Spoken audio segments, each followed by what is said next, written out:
नमस्कार। आप सभी को स्वतंत्रता दिवस की हार्दिक शुभकामनाएं। आज हम लेके आए हैं इतिहास के मोस्ट इम्पोर्टेंट 50 क्वेश्चन जो कि आपको आगामी सभी प्रतियोगिता परीक्षाओं में काफ़ी हेल्पफुल होंगे। तो आज हम पढ़ने वाले हैं 50 क्वेश्चन, जैसे एमसीक्यू क्वेश्चन के रूप में हम जो है प्रैक्टिस करने वाले हैं और आपको भी यहाँ पर देखना है कि कौन सा क्वेश्चन आपसे बन पा रहा है। आपकी तैयारी इतिहास में कितने क्वेश्चन आप कवर कर पा रहे हो, आपके 50 में से कितने नंबर आ रहे हैं। ठीक है साथियों, चलो चलते हैं आज पहले प्रश्न पर। तो पहला प्रश्न है आपका, सबसे पहले देखिएगा इतिहास का सिंधु घाटी सभ्यता का पहला प्रश्न है और हम सिंधु घाटी सभ्यता को ही आज कवर करने वाले हैं। तो देखिएगा पहला प्रश्न आपकी स्क्रीन पर क्या दे रखा है। पहला प्रश्न दे रखा है कि हड़प्पा सभ्यता का सबसे पूर्वी स्थल क्या है। तो हमारे पास में चार ऑप्शन दे रखे हैं, आलमगीरपुर, सुतकांगेडर, मांडा और दाइमाबाद। तो इसका आंसर आपको क्या होगा बताओ जल्दी से। इसका आंसर होगा क्या होगा, देखो यहाँ पर ध्यान रखना है सिंधु घाटी सभ्यता को जो चार हमारे पास में चारों ओर जो है कौन कौन से शहर थे। जैसे ये पड़ेगा हमारा, ये पड़ेगा पूर्वी है ना, ये पड़ेगा पश्चिमी तट है ना यानी पूर्वी, उसके बाद में इधर ऊपर आएगा उत्तर और नीचे आएगा दक्षिण। अब ये चारों ही दिशाएं आपको अच्छे से कवर होनी चाहिए। तो सिंधु घाटी सभ्यता के चारों ओर यानी अब हमें प्रश्न दे रखा है कि पूर्वी स्थल कौन सा था। तो पूर्वी में हमारा जो है पहला ऑप्शन सही होगा यानी आलमगीरपुर, आलमगीरपुर है ना, आलमगीरपुर। ठीक है, उसके बाद में सेकंड ऑप्शन दे रखा है सुत कोंगेडोर। तो सुत कोंगेडोर ध्यान रखना है कहाँ होगा, पश्चिम में। पश्चिम का कौन सा होगा, सुत कोंगेडोर। ठीक है, ये भी आप ध्यान रखिएगा। उत्तर में हो जाएगा आपका मांडा, मांडा है ना, उत्तर में आपका मांडा जम्मू कश्मीर चिनाब नदी के किनारे है। ठीक है, दक्षिण में आ जाएगा हमारा दाइमाबाद, दाइमाबाद। ये चारों ही आपको अच्छे से क्लियर होने चाहिए। ठीक है, दाइमाबाद है ना, ये पड़ेगा दक्षिण में। ठीक है ना, चलो आगे देखते हैं अपन। सेकंड प्रश्न आता है हमारे पास में। सेकंड प्रश्न है साथियों, आग का आविष्कार किस काल में हुआ था। तो आपको ये पता होना चाहिए कि आग का आविष्कार किस काल में हुआ था, है ना। बताओ, आदि मानव ने क्या किया था कि पत्थर को है ना, ठीक है, पत्थर को आपस में रगड़ने पर चिंगारी निकली। तो चिंगारी निकली तो वो किस काल में रखी गई है ना, वो आपको बताना है। उस समय आग का आविष्कार हो चुका था। तो बताओ कौन से काल में। हमारे पास चार ऑप्शन दे रखे हैं है ना। पहला ऑप्शन है ताम्रपाषाण काल, दूसरा है हड़प्पा काल, तीसरा है पुरापाषाण काल, चौथा है नवपाषाण काल। तो इसका सही आंसर क्या होगा, इसका सही आंसर होगा हमारे पास में तीसरा ऑप्शन यानी पुरापाषाण काल। आग पुरानी है और पहिए का जो आविष्कार किया गया था वो नवपाषाण काल में किया गया था, ये भी आप याद रखिएगा। ठीक है, आगे देखो 1921 में थर्ड नंबर क्वेश्चन है, 1921 में हड़प्पा की खोज किसने की थी। तो बताओ किसने की थी हड़प्पा की खोज। चार ऑप्शन आपके सामने है। तो इसका जो सही ऑप्शन होगा हमारा कौन सा होगा, चौथा ऑप्शन दयाराम साहनी। अगला, अगले देखिएगा आप, इतिहास का पिता किसे कहा जाता है। इतिहास का पिता जल्दी से बताओ किसे कहा जाता है। अगर आपको याद है तो जल्दी से मेरे आंसर बताने से पहले आप कमेंट कर दीजिए। तो बताओ इतिहास का पिता किसे कहा जाता है, अरस्तु, अलबरूनी है ना, हेरोडोट्स और चाणक्य। तो इसका सही आंसर होगा हमारे पास में तीसरा ऑप्शन यानी हेरोडोट्स। इतिहास का पिता किसे कहा जाता है, हेरोडोट्स को जो है इतिहास का पिता कहा जाता है। और इसकी जो पुस्तक थी, इसकी पुस्तक कौन सी थी, हिस्टोरिका, हिस्टोरिका जो इसकी पुस्तक थी, ये भी आप ध्यान रखिएगा। ठीक है, चलो आगे देखते हैं। अगला प्रश्न है अरस्तु। अरस्तु तो आप जानते होंगे ना, अरस्तु को जीव विज्ञान का पिता कहा जाता है, फादर ऑफ बायोलॉजी। सर्वप्रथम पांचवा क्वेश्चन है, सर्वप्रथम किस धातु का प्रयोग किया गया था। मानव ने सर्वप्रथम किस धातु का प्रयोग किया गया था। तो देखो उस समय आपको पता है कि लोहा, सोना, चांदी ये तत्व तो हमारे पास में कोई विद्यमान थे नहीं। तो सबसे पहले जो खोजा गया था, सबसे पहले खोजा गया था क्या, तांबा है ना, ध्यान रखना है। सबसे पहले क्या खोजा गया था, तांबा है ना। और तांबे से सबसे पहले कुल्हाड़ी बनाई गई थी। सबसे पहले क्या बनाई गई थी, कुल्हाड़ी, तांबे की कुल्हाड़ी बनी थी सबसे पहले ना। ठीक है, अगला आता है, अगला आता है हमारे पास में कि सत्यपत ब्राह्मण है ना। देखो अगला दे रखा है प्रश्न, पढ़ लिए जल्दी से, इसको कीजिए जल्दी से, बताओ फटाफट क्या आएगा इसका आंसर। ठीक है,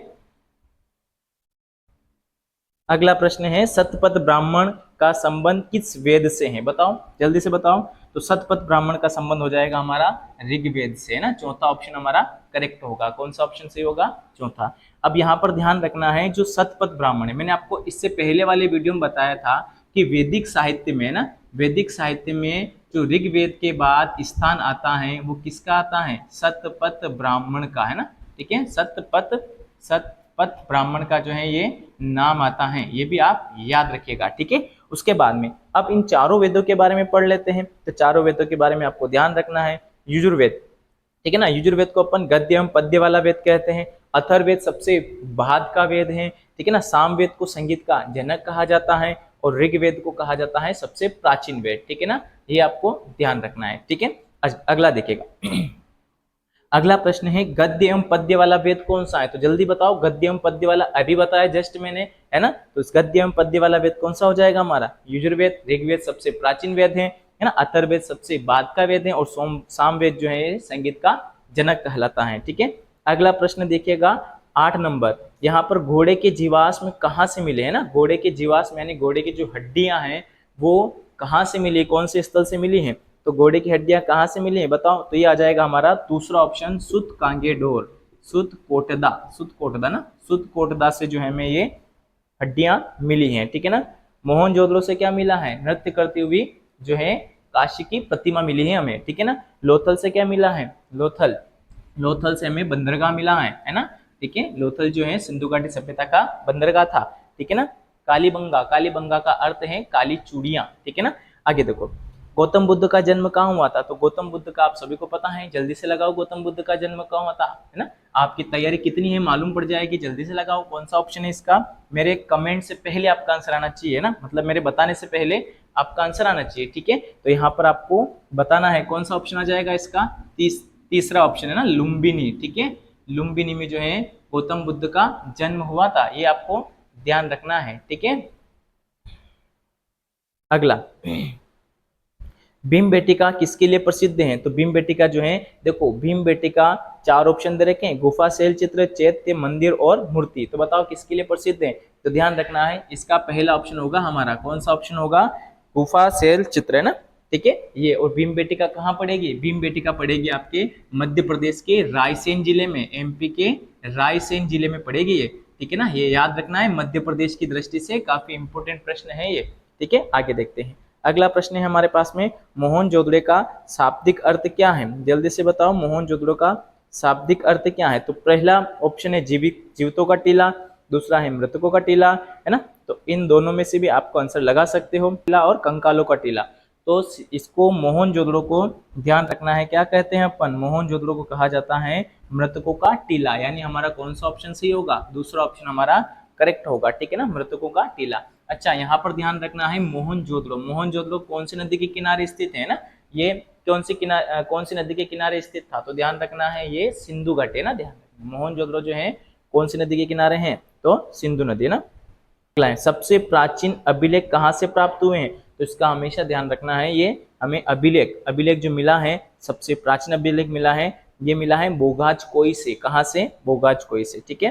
हड़प्पा में मिट्टी के रंग पर प्रयुक्त रंग थे। हड़प्पा में जो है, हड़प्पा के काल के लोग उस समय बर्तनों के ऊपर, यानी मिट्टी के जो बर्तन होते थे उसके ऊपर कौन सा कलर करते थे? तो कलर करते थे, ये ध्यान रखना है, लाल कलर, जो कि आज भी हम इसी, आपने देखा होगा घर पर, है ना, ठीक है। जो मिट्टी के बर्तन होते हैं उस पर भी हम जो है लाल कलर का ही कलर अधिकतर आपको मिलेगा, ठीक है। मानव ने सर्वप्रथम किसको पालतू बनाया? तो मानव ने सर्वप्रथम घोड़े को पालतू बनाया था, ठीक है ना। कौन किसको बनाया था? घोड़े को, ठीक है। ये भी आप ध्यान रखिएगा। अगला क्वेश्चन है हमारा कि सिंधु सभ्यता किस काल की थी, यानी सिंधु सभ्यता को कौन से काल में रखा जाता है? तो यहाँ पर हमारे पास में ये जो ऑप्शन दे रखा है 4। ऐतिहासिक, देखो आपको यहाँ पर थोड़ा सा जानकारी होनी चाहिए इतिहास के बारे में। ऐतिहासिक दे रखा है पहला ऑप्शन, दूसरा ऑप्शन दे रखा है आपके पास में प्रागैतिहासिक, है ना, प्रागैतिहासिक काल, ठीक है। और तीसरा रखा गया है आपको आद्य ऐतिहासिक काल, आद्य ऐतिहासिक काल, ठीक है।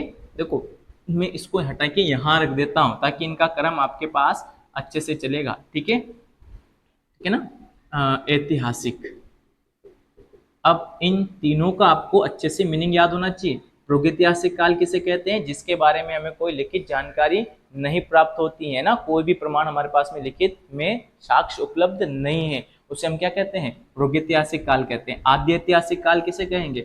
जिसके बारे में हमें लिखित साक्ष्य तो पता है ना, मिले हैं, लेकिन हम उसको पढ़ नहीं पा रहे हैं। तो सिंधु घाटी सभ्यता को किसमें रखा गया है? आद्य ऐतिहासिक काल में। और ऐतिहासिक काल क्या होगा? जिसमें लिखा हुआ भी मिलेगा और उसको पढ़ भी अपन जा सकते, मतलब उसको पढ़ भी हम लेते हैं ना, या पढ़ भी हम पा रहे हैं, ठीक है। तो ये किसमें हो जाएगा?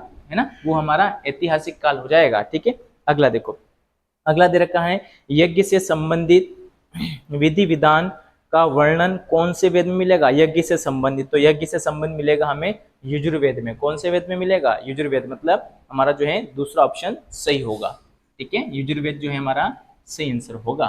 चलो आगे चलते हैं, है ना, 16 क्वेश्चन हमारे हो चुके हैं, आगे देखते हैं अपन। ठीक है ना, काशी की नर्तकी किस स्थान से मिली है? तो आपको मैंने अभी बताया है कि मोहनजोदड़ो से हमें जो है काशी की नर्तकी मिली है, तो इसका सही आंसर क्या हो जाएगा? चौथा ऑप्शन यानी मोहनजोदड़ो, है ना। ठीक है, ये भी आपको ध्यान रखना है। उसके बाद में आता है हमारे पास में पुराणों की कुल संख्या कितनी है, तो आपको पुराणों के बारे में पता होना चाहिए ना। ठीक है, तो पुराणों की संख्या कितनी हो जाएगी? पुराणों की संख्या होगी, हमारे पास में दे रखा है 12, 14, 18, 22, तो हमारे पास में पुराणों की संख्या कितनी होगी? तीसरा ऑप्शन हमारा सही होगा, यानी 18 जो है ये पुराण होंगे। ठीक है ना। उसके बाद में अगर आपसे बोल दिया जाए सबसे प्राचीन पुराण कौन सा है, तो सबसे प्राचीन पुराण कौन सा हो जाएगा? मत्स्य पुराण, है ना। ठीक है, मत्स्य पुराण जो है सबसे प्राचीन पुराण होगा, और इसका संबंध किससे है? आंध्र सातवाहन वंश, है ना। इसके बारे में देखो, मत्स्य पुराण में किसके, कौन से वंश के बारे में जानकारी मिलेगी? तो आंध्र सातवाहन वंश के बारे में जानकारी मिलती है। ठीक है, ये भी आप अच्छे से इसको याद रखना है। ठीक है, चलो आगे देखते हैं अपन प्रश्न अगला। ठीक है, अगला प्रश्न है हमारा मौर्य वंश की जानकारी कौन से वंश में मिलेगी? अब देखो यहाँ पर आपको ध्यान रखना है, 3 दे रखे हैं, है ना। ठीक है, 4 ऑप्शन दे रखे हैं यहाँ पर, और 3 जो है इसमें आपको क्लियर होना चाहिए कि तीनों ऑप्शन जो है क्या क्या है हमारे। तो देखो सबसे पहले दे रखा है विष्णु पुराण, तो विष्णु पुराण इसका सही आंसर होगा, है ना। ठीक है, मौर्य वंश के बारे में ध्यान रखना है, मौर्य वंश के बारे में जो है हमें जानकारी कहाँ से मिलेगी? तो मौर्य वंश के बारे में मिलेगी विष्णु पुराण से। ठीक है ना, ध्यान रखना। उसके बाद में सेकंड प्रश्न है वायु पुराण, वायु पुराण से मिलेगी हमें कौन से वंश के बारे में? तो ये मिलेगी गुप्त वंश के बारे में ना, जो गुप्त वंश है उसके बारे में हमें जानकारी मिलेगी। तीसरा है मत्स्य पुराण, अभी बताया मैंने मत्स्य के बारे में, कहाँ से? मत्स्य पुराण में किसके बारे में जानकारी मिलेगी, है ना। तो यहाँ पर ध्यान रखना है, ये मिलेगी हमें आंध्र सातवाहन वंश के बारे में। ठीक है, अगला है लोथल कौन सी नदी के किनारे स्थित था? तो लोथल, देखो अब यहाँ पर आपको ये याद होना चाहिए कि सारे जो है ना हमारे पास में सिंधु घाटी सभ्यता के शहर हैं, वो आपको अच्छे से याद होना चाहिए इतिहास में। क्यों? क्योंकि यहाँ से प्रश्न हर बार पेपर में बनता है। तो बताओ लोथल, लोथल कौन सी नदी के किनारे हैं? तो देखो यहाँ पर थोड़ा सा अपन इसको पढ़ते हैं। ठीक है ना, एक ट्रिक होती है, लोबी मोसी का हरा कंगा, लोबी मोसी का हरा कंगा, है ना। रमा ने ले लिया, रमा ने ले लिया, रमा ने ले लिया। ठीक है, तो वह रोष में आ गई, रोष में आ गई, है ना। ठीक है, रोष में आ गई। ठीक है, इसमें अपन रोष ऐसे लिखेंगे। ठीक है, रोष में आ गई। तो यहाँ पर ध्यान रखना है, लोथल जो है ये ध्यान रखना है, लोथल भोगवा नदी के किनारे है। लोथल कौन से? लो का हो जाएगा लोथल, और ये कौन सी नदी के किनारे हो जाएगा? लोथल हो जाएगा भोगवा नदी के किनारे। ठीक है ना, मोह का हो जाएगा मोहनजोदड़ो, और ये हो जाएगा हमारे सिंधु नदी के किनारे। है का हो जाएगा हड़प्पा, और ये हो जाएगा रावी नदी के किनारे। हड़प्पा कौन सी नदी के किनारे हो जाएगा? रावी नदी के किनारे, है ना। क का हो जाएगा कालीबंगा, और घ का हो जाएगा गग्गर नदी के किनारे। ठीक है ना, का हो जाएगा कालीबंगा, और ये हो जाएगा गग्गर नदी के किनारे। ठीक है, ये भी आपको याद रखना है। उसके बाद में र का हो जाएगा रंगपुर, रंगपुर, रंगपुर, है ना। और ये कौन सी नदी किनारे हैं? मादर नदी के किनारे हैं। ठीक है, इसमें बाकी सब साइलेंट हैं। और लास्ट में देखिएगा रोस, रोपड़, तो रोपड़ हो जाएगा ये शहर, ये हो जाएगा सतलज नदी के किनारे। ठीक है ना, तो ये आप सारे अच्छे से इनको याद रखिएगा। ठीक है ना, तो लोथल हो गया भोगवा नदी के किनारे, मोहनजोदड़ो हो गया सिंधु नदी के किनारे, मोहनजोदड़ो किसके किनारे हो जाएगा? सिंधु नदी के किनारे होगा। ठीक है, ये याद रखिएगा। और हड़प्पा रावी नदी के किनारे। तो अब हमारा आप प्रश्न आप सही कर सकते हो कि लोथल जो है कौन सी नदी के किनारे हैं, तो आप बोल दो कि सर भोगवा नदी के किनारे हैं, इसमें कोई आपको प्रॉब्लम नहीं आनी चाहिए। ठीक है, आगे देखते हैं अगला प्रश्न, है ना।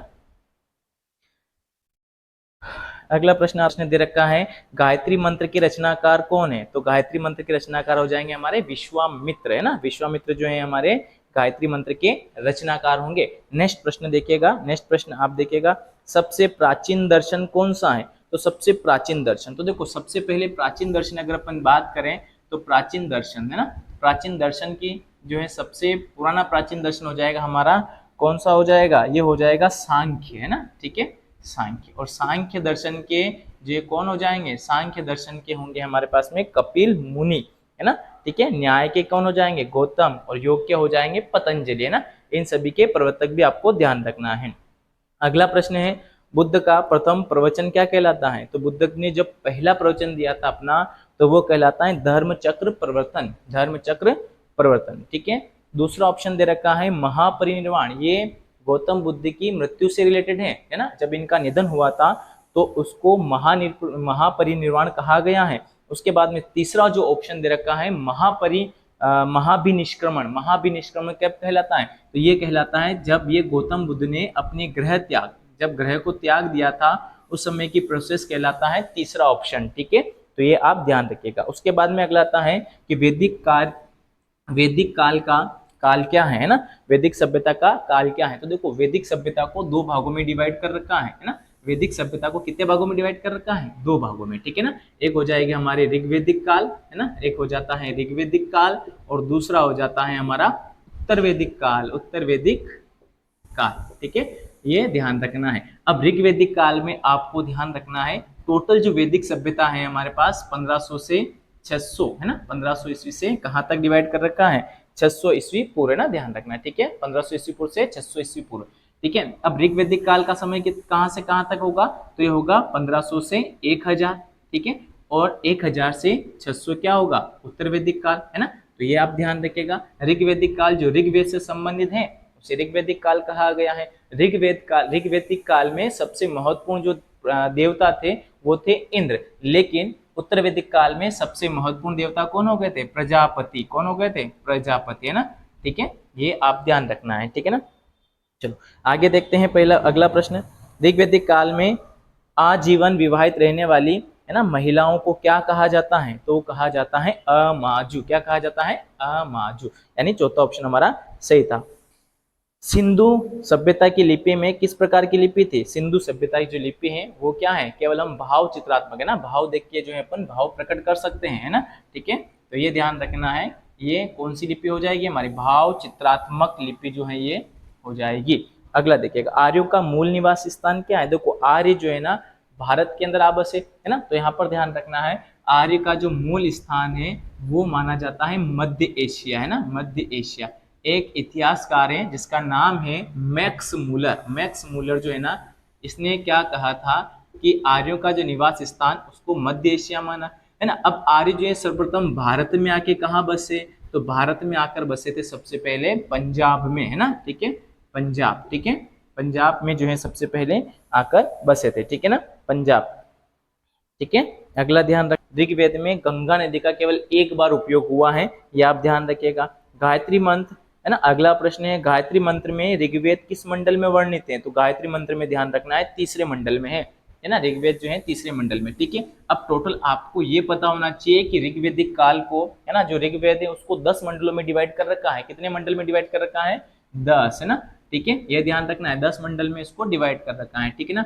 3 में क्या है, हमारे गायत्री मंत्र से संबंधित है ना, गायत्री मंत्र, है ना, ठीक है। सूर्य देवता सावित्री को समर्पित है, तो ये भी आप ध्यान रखिएगा, सूर्य देवता सावित्री को जो है गायत्री मंत्र ये समर्पित है ना, ठीक है। उसके बाद में ध्यान रखना है ये 7वें, है ना, 7वें मंडल में 10 राज्य युद्ध का वर्णन है, 10 राज्य युद्ध का वर्णन मिलेगा आपको, ठीक है, युद्ध का वर्णन, ठीक है ना। उसके बाद में 8वें में हस्त से लिखित ऋचाओं को खील कहा गया है, हस्तलिखित ऋचाओं को क्या कहा गया है, खील कहा गया है ना, ठीक है, खील कहा गया है। 9वें में भगवान सोम का वर्णन है, भगवान सोम का वर्णन है ना, वनस्पति के देवता कहलाते थे ना। और 10वें पुरुषार्थ को 4 भागों में डिवाइड कर रखा है, पुरुषार्थ को कितने भागों में, 4 भागों में डिवाइड कर रखा है, कौन कौन से, ब्राह्मण, क्षत्रिय, वैद्य और शूद्र, है ना, तो ये भी आप याद रखिएगा। अगला देखिएगा, अगला प्रश्न है हमारा गोत्र शब्द की उत्पत्ति, है ना, कब हुई थी, तो गोत्र शब्द की उत्पत्ति ध्यान रखना है ये होती है हमारे पास में उत्तर वैदिक काल में, ठीक है ना, ऋग्वैदिक काल में नहीं हुई थी और हुई थी उत्तर वैदिक काल में। तो ये आप इसका जो है क्वेश्चन नंबर 3 सही होगा, ठीक है ना, यानी ऑप्शन जो कौन सा सही होगा, 3, ठीक है। आगे देखते हैं अपन, ठीक है, अगला जो प्रश्न है हमारा, ठीक है, अगला प्रश्न है,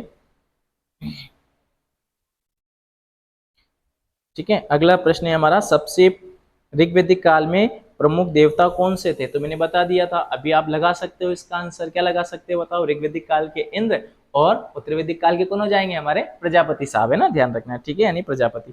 ठीक है, सबसे प्राचीन वेद कौन सा हो जाएगा? सबसे प्राचीन वेद मैंने इससे पहले अभी एक्सप्लेन कर दिया है, प्राचीन वेद, बाद का वेद। तो प्राचीन वेद आप लगा दो जल्दी से। क्या होगा सबसे प्राचीन वेद? तो प्राचीन वेद हो जाएगा हमारा ऋग्वेद। अगला देखिएगा, अगला प्रश्न देखिएगा, है ना, अगला प्रश्न है हम हड़प्पा से संबंधित स्थल चंदुहड़ो कहाँ पर है? तो चंदुहड़ो कहाँ पड़ेगा? हमारे सिंध प्रांत में। कहाँ पड़ेगा? सिंध प्रांत में ना, ठीक है, ये ध्यान रखना है, सिंध प्रांत में पड़ेगा। अगला प्रश्न है हमारा सत्यमेव जयते किस उपनिषद से लिया गया है? तो मैंने आपको बताया उपनिषदों की संख्या कितनी है टोटल? 108। उपनिषदों की संख्या कितनी है? 108 उपनिषद है टोटल, है ना, 108 उपनिषद है। और जिसमें से ध्यान रखना है मुंडको उपनिषद से हमने ये लिया है सत्यमेव जयते। ठीक है, अगला टोटल उपनिषदों की कुल संख्या कितनी है? तो आप लगा दोगे सर 108, अभी बताया जस्ट, है ना। भारत का सबसे बड़ा महाकाव्य कौन सा है बताओ? तो सबसे बड़ा महाकाव्य कौन सा हो जाएगा? हमारा महाभारत, है ना, ठीक है, महाभारत जो है सबसे बड़ा। और इसको एक और नाम क्या है इसका? जय संहिता, है ना, इसका एक और नाम क्या है? जय संहिता, है ना, जय संहिता के नाम से जानते हैं।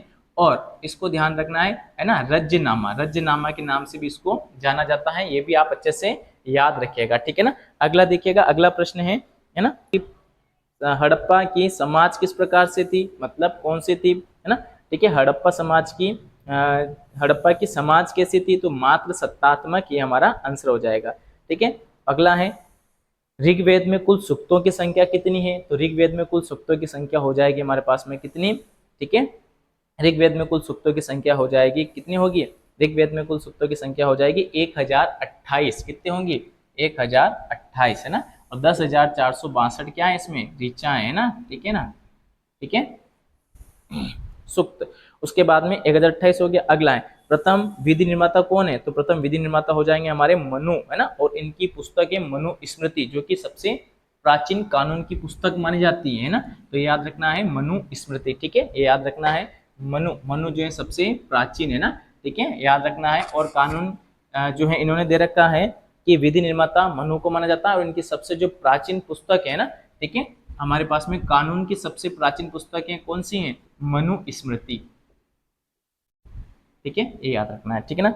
अगला आता है गौतम बुद्ध के प्रथम गुरु का नाम क्या था, है ना। तो गौतम बुद्ध के गुरु का नाम था अलार कलाम, है ना। तो ये भी आप याद रखिएगा, अलार कलाम जो है गौतम बुद्ध के प्रथम गुरु थे, ठीक है। आगे देखते हैं अपन, ठीक है ना, अलार कलाम हो गया है। आगे देखिएगा, लास्ट प्रश्न और बचे हैं हमारे पास, ठीक है ना, वो देखते हैं अपन जल्दी से। अगला प्रश्न है ना, अगला प्रश्न है हड़प्पा के लोग किस धातु से अनभिज्ञ थे? तो आप ध्यान रखिएगा, हड़प्पा के जो लोग हैं वो किससे अनभिज्ञ थे? तो यहाँ पर ध्यान रखना है लोहा से अनभिज्ञ थे, यानी लोहा के बारे में कोई जानकारी नहीं मिली है। आगे देखो, उसके बाद में दे रखा है बुद्ध ने अपना पहला उपदेश कहाँ दिया था? तो बुद्ध ने अपना सबसे पहला जो उपदेश दिया था वो दिया था सारनाथ में, है ना। कहाँ पर दिया था?